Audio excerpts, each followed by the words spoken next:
Hello दोस्तों, आप सभी का स्वागत है प्रीतम एकेडमिक सर ऑनलाइन वीडियो में। आज की वीडियो में बात करने वाले हैं, जैसे कि हम शिक्षा मनोविज्ञान पढ़ रहे थे, तो शिक्षा मनोविज्ञान का हमारा नेक्स्ट टॉपिक क्या है, अधिगम, जिसमें आज हम जो पढ़ेंगे वो पढ़ेंगे आपका पावलो का सिद्धांत। क्या पढ़ना है हमें? पावलो का सिद्धांत के विषय में अध्ययन करना है। तो यहाँ पे जो है वो सबसे पहले हम ये समझेंगे कि अधिगम क्या होता है। क्या है अधिगम? क्या होता है? तो देखिए, व्यवहार में कोई परिवर्तन जो अनुभवों का परिणाम है और जिसके फलस्वरूप व्यक्ति आने वाली स्थितियों का भिन्न प्रकार से सामना करता है। ठीक है, व्यवहार में कोई परिवर्तन। सपोज फॉर एग्जाम्पल, जैसे एक बच्चा जो होता है, एक बालक है, जब जलती हुई मोमबत्ती को अगर छूता है और एक बार वो जल जाता है, तो उसके पास क्या होता है कि वो उसके अंदर जो है वो कटु शब्द आ जाता है कि अगर हम मोमबत्ती छुएंगे तो हम जल जाएंगे। तो वो नेक्स्ट टाइम क्या होता है कि वो उसका, क्योंकि वो अनुभव हो गया, क्योंकि उससे अनुभव हो गया कि अगर जलती हुई मोमबत्ती को हम छुएंगे तो इससे हमें नुकसान पहुंचेगा। ठीक है, तो वो दूसरे टाइम क्या होगा कि मोमबत्ती को नहीं छुएगा, उससे दूर रहेगा। क्लियर हो गया?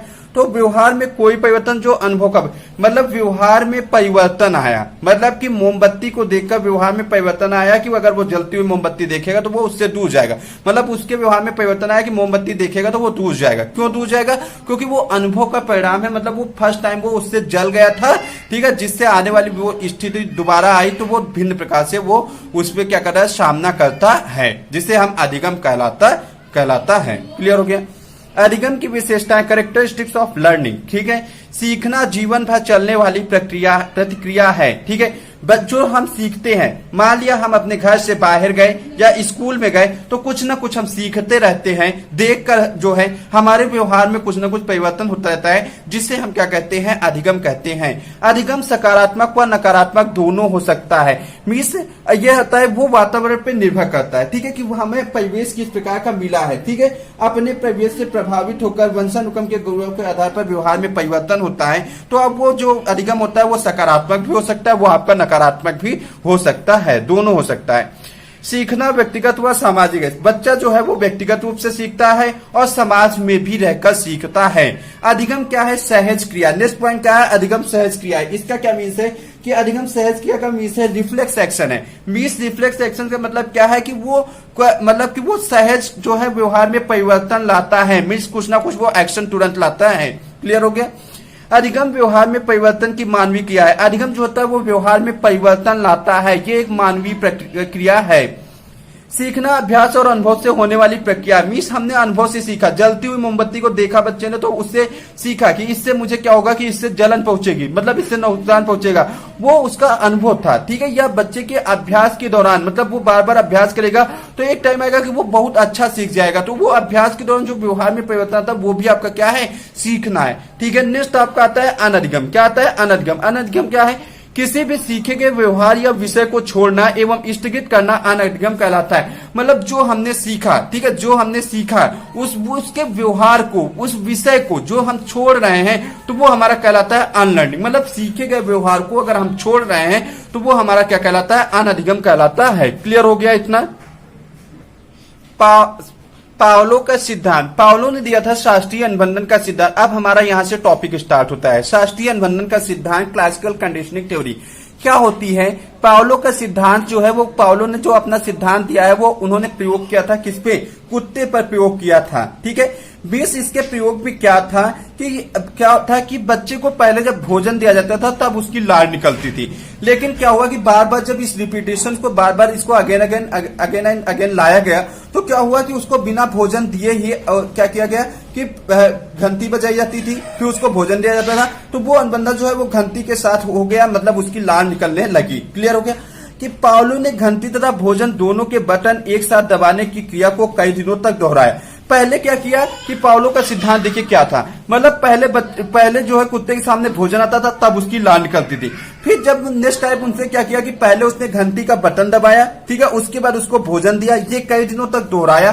तो कई दिनों तक दोहराया तो क्या हुआ, जब घंटी बजाई भोजन दिया तो उसकी लार निकलती थी। लेकिन कुछ समय क्या हुआ कि वो जो कुत्ता समझ गया कि घंटी बजेगी तो भोजन आएगा, तो क्या हुआ कि उसने भोजन नहीं लाया कुछ समय के बाद, तो वो जो है कि घंटी देखने के बाद भी कुत्ते की लार निकलने लगती थी। ये इसका क्या था, सिद्धांत था। तो सबसे पहले क्वेश्चन ये पूछा जाता है कि शास्त्रीय अनुबंधन का सिद्धांत, क्लासिकल कंडीशनिंग थ्योरी जो है वो किसने दिया, पाउलो ने दिया। किस पर दिया, कुत्ते पर प्रयोग किया था। ठीक है, मतलब कुत्ते को यह हुआ कि कुत्ता जो है भोजन को देखकर लार निकालता था, लेकिन कई दिनों तक उसने प्रयोग किया।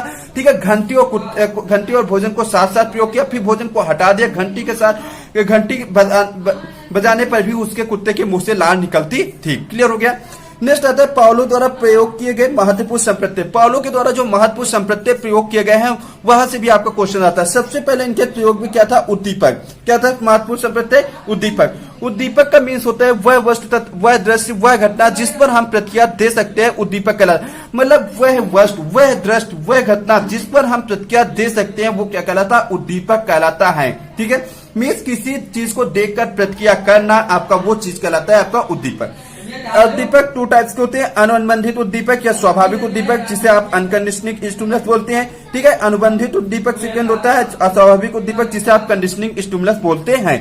अब अनुबंधित उद्दीपक में भोजन, प्यारा बच्चा, भोजन जैसे पाउलो के प्रयोग में कुत्ता भोजन को देखता था तो लार निकालता था, या प्यारा बच्चा हमने देखा तो क्या कहेंगे, अरे बहुत ही सुंदर है। मतलब जो हमने प्रतिक्रिया की कि बहुत ही सुंदर है, बहुत ही आकर्षक दिख रहा है, तो वो आपका क्या कहलाता है, उद्दीपक कहलाता है। अनुबंधित उद्दीपक जिसे अस्वाभाविक उद्दीपक जिसे हम कंडीशनिंग स्टिमुलस बोलते हैं। जिससे घंटी की आवाज, घंटी की आवाज से क्या हुआ कि घंटी की आवाज जो है वो कंडीशनिंग स्टिमुलस का कार्य कर रही थी पाउलो के सिद्धांत में। मतलब घंटी और उसके बाद भोजन दिया गया तो लार निकलती है, लेकिन कुछ समय के बाद भोजन को हटा दिया, केवल घंटी बचती थी, तो तब भी उसकी लार निकलती थी, क्योंकि घंटी के साथ जो है कुत्ते का लार जो है वो उससे अनुबंधित हो गया था। डॉक्टर को देखकर हम क्या प्रतिक्रिया करते हैं कि ये आएगा तो सुई लगाएगा। ठीक है, उससे मुझे डरता है। ठीक है, हमने जो प्रतिक्रिया की वो आपका उद्दीपक। नेक्स्ट देखिए प्रतिक्रिया, रिस्पॉन्स जिसे बोलते हैं। उद्दीपक के उपस्थित होने पर किया गया व्यवहार क्या कहलाता है, प्रतिक्रिया कहलाता है। इस उद्दीपक के उपस्थित होने पर कोई भी वस्तु है, किसी घटना है, मतलब उसको देखकर हमने व्यवहार में जो प्रतिक्रिया हमने क्या उसके समय हमने क्या प्रतिक्रिया की, क्या दिखाई, वो आपका कहलाता है रिस्पॉन्स। ठीक है, ये भी टू टाइप्स का होता है, अनुबंधित उद्दीपक या स्वाभाविक प्रतिक्रिया। ठीक है, जिसे हम क्या बोलते हैं, अनुबंधित प्रतिक्रिया या आप बोलेंगे स्वाभाविक प्रतिक्रिया। यहाँ पे आपकी क्या होगी, प्रतिक्रिया होगी। ठीक है, जिसे अनकंडीशनिंग बोलते हैं रिस्पॉन्स। जैसे कुत्ते की लार, ये आपका क्या है, अनकंडीशनिंग रिस्पॉन्स है। ठीक है, मतलब अनकंडीशनिंग स्टिमुलस, मतलब भोजन के उपस्थित होने पर अनकंडीशनिंग रिस्पॉन्स हो। मतलब अगर अनकंडीशनिंग स्टिमुलस है तो आपका अनकंडीशनिंग रिस्पॉन्स होगा, अगर आपका कंडीशनिंग स्टिमुलस है तो आपका कंडीशनिंग रिस्पॉन्स होगा। मीन्स घंटी की आवाज के साथ भी क्या होता था, लार निकल आता था। मतलब लार जो है वो घंटी की आवाज से क्या हो गया था, प्रतिबंधित हो गया था, मतलब अनुबंधित हो गया था। क्लियर हो गया इतना। अब यहाँ पे पाउलो का जो शास्त्रीय अनुबंधन का सिद्धांत था, ठीक है, मीसे क्लासिकल कंडीशनिंग थ्योरी, उसमें क्या था कि प्रोसेस ऑफ कंडीशनिंग। ठीक है, अनुबंधन से पहले क्या होता था, सबसे पहले इस प्रयोग में क्या हुआ कि भोजन को लाया जाता था। ठीक है, भोजन को देखने पर कुत्ते की क्या निकलती थी, लार निकलती थी। तो ये अनुबंधन से पहले। अनुबंधन के दौरान क्या हुआ कि घंटी की आवाज पहले बजती थी, उसके तुरंत बाद भोजन दिया जाता था, तब कुत्ते की लार निकलती थी। ठीक है, दोनों क्रियाएं साथ साथ होती थी अनुबंधन के दौरान। अनुबंधन के बाद क्या हुआ कि कई दिनों तक यह प्रोसेस दोहराया गया। फिर क्या हुआ, केवल घंटी की आवाज मतलब घंटी की आवाज जो है कुत्ते के सामने सुनाई दी और भोजन नहीं उपस्थित हुआ, तब भी कुत्ते के मुंह से लार निकला। ठीक है, ये आपका अनुबंधन प्रोसेस ऑफ कंडीशनिंग था। यहाँ से आपके क्वेश्चन पूछे जाते हैं। नेक्स्ट आपका आता है अनुबंधन के लिए आवश्यक शर्तें क्या थी। अनुबंधन के लिए आवश्यक शर्तें क्या थी, सबसे पहले आपका था विलंब अनुबंधन। विलंब अनुबंधन का मीन्स होता है कि अगर आप कंडीशनिंग स्टिमुलस को अनकंडीशनिंग स्टिमुलस से पहले अगर प्रेजेंट करेंगे तो अनुबंधन जो होगा वो शीघ्रता होगा, मतलब लार जो है वो निकलता है। कंडीशनिंग स्टिमुलस आपका क्या होता है, कंडीशनिंग स्टिमुलस मतलब घंटी की आवाज। ठीक है, अनकंडीशनिंग स्टिमुलस भोजन, मतलब कंडीशनिंग अगर घंटी की आवाज भोजन से पहले अगर उपस्थित तो अनुबंधन शीघ्रता से बनता है, मीन्स लार निकलता है। ठीक है, सहगामी अनुबंधन का मीन्स क्या होता है कि इसमें अनुबंधन जो होगा वो देरी से होगा। मीन्स आप घंटी भी दे रहे हैं, उसके भोजन भी दे रहे हैं, तो आपका अनुबंधन देरी से होता है, जिसे सहगामी अनुबंधन कहते हैं। नेक्स्ट आपका आता है पश्चगामी अनुबंधन। मीन्स आपने भोजन, ठीक है, कंडीशनिंग इसमें, फिर आपने क्या किया, घंटी बजाई, तो आपका इसमें अनुबंधन बनेगा ही नहीं। ठीक है, इसमें अनुबंधन आपका बनता ही नहीं है, क्योंकि आपने पहले भोजन दिया फिर घंटी बजाई। नेक्स्ट आपका आता है द्वितीय कोटि अनुबंधन। इसका मीन्स क्या होता है, अनुबंधन के समय कोई और उद्दीपक उपस्थित नहीं होना चाहिए, अन्यथा उस उद्दीपक से भी अनुबंधन बन जाता है। अर्थात मीन्स आपने पहले घंटी की बजाई, ठीक है, उसके बाद भोजन दिया, अब पता चला कि घंटी के बजाय वहां पे आपकी हायरन बजने लगी मोटरसाइकिल की या आपकी बाइक की, तो उसके साथ भी क्या होगा, अनुबंधन। अगर मतलब अनुबंधन के समय अगर कोई अनुपस्थित भी उद्दीपक भी उपस्थित होगा तो उसके साथ भी अनुबंधन बन जाता है, जिसे हम द्वितीय कोटि अनुबंधन बोलते हैं। क्लियर हो गया इतना। अब शास्त्रीय अनुबंधन सिद्धांत की विशेषताएं क्या थी, देखिए ये सिद्धांत अनुबंधन और पुनर्बलन पर बल देता है। पुनर्बलन से सीखने की गति बढ़ती है और अनुबंधन से सीखना स्थायी होता है। मतलब पुनर्बलन क्या होता है कि जब आप पुनर्बलन कोई चीज देते हैं, मीन्स अगर आपने बच्चा कोई अच्छा काम करता है, आपने उसको कहा साइकिल देंगे, तो उससे क्या होगा कि उसके सीखने की गति बढ़ती है। लेकिन सीखना जो स्थायी होता है वो आपका अनुबंधन से होता है, मीन्स आपके पाउलो के सिद्धांत के आधार पर, ठीक है। मतलब अनुबंधन से सीखना क्या होता है, स्थायी होता है। नेक्स्ट आप कहते हैं इस सिद्धांत द्वारा बच्चों की बुरी आदतों के स्थान पर अच्छी आदतें प्रतिस्थापित की जा सकती हैं। ये आपका मोस्ट इंपॉर्टेंट है, ये भी आप कि बुरी आदतों को आप हटाकर आप अच्छी आदतें बच्चों में डाल सकते हैं। नेक्स्ट आता है कि यह सिद्धांत विषयों के शिक्षण में शिक्षण साधनों के प्रयोग और अनुशासन स्थापित करने में पुरस्कार एवं दंड के प्रयोग पर बल देता है, ठीक है। शिक्षा के क्षेत्र में इसका प्रयोग लाभकारी सिद्ध होता है। मीन्स क्या होता है कि अनुशासन स्थापित करने में शिक्षा साधनों के प्रयोग पर, ठीक है, शिक्षा सामग्री के प्रयोग पर, यह पुरस्कार एवं दंड के प्रयोग पर बल देता है और इसका क्या होता है कि यह लाभकारी सिद्ध होता है शिक्षा के क्षेत्र में। नेक्स्ट आता है कि पाउलो का सिद्धांत डर उत्पन्न करने में या डर को दूर करने में। अगर आपको किसी के अंदर डर उत्पन्न करना है तो भी आपका सिद्धांत ये आपका प्रयोग में लाया जा सकता है, और डर को अगर दूर भी करना है तब भी आप ये सिद्धांत को उपयोग में ला सकते हैं। मीन्स आप बुरी आदतों की जगह अच्छी आदतें डाल सकते हैं, अच्छी आदतों की जगह बुरी आदतें भी डाल सकते हैं। इसी प्रकार से आप क्या कर सकते हैं कि आप डर को खत्म भी कर सकते हो, डर को उत्पन्न भी कर सकते हैं।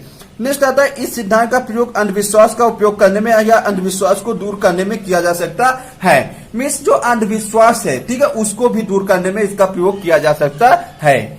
तो आपको ये टॉपिक अच्छे से समझ में आ गया होगा। कोई भी क्वेरी है, कंफ्यूजन है तो आप कमेंट सेक्शन में जरूर लिखिएगा, मैं कमेंट सेक्शन को जरूर रीड करता हूं। और आपको पाउलो का सिद्धांत करा देते हैं, इसके बाद स्किनर का, थार्नडाइक के, उसके बाद तीनों के इंपॉर्टेंट क्वेश्चंस हम आपको करा देंगे ताकि आपको कॉन्सेप्ट और अच्छे से क्लियर हो जाए। अगर आपको मेरे द्वारा पढ़ाया हुआ अच्छा लगता है तो नीचे जाके लाइक कीजिए, दोस्तों के साथ शेयर करना मत भूलिएगा, और अभी तक चैनल को सब्सक्राइब नहीं किया तो जल्दी से जाकर चैनल को सब्सक्राइब कीजिए और बेल आइकन प्रेस करना मत भूलिए ताकि आने वाली वीडियो का नोटिफिकेशन आपको टाइम टू टाइम मिल सके। Thanks for watching, love you all, जय हिंद, जय भारत।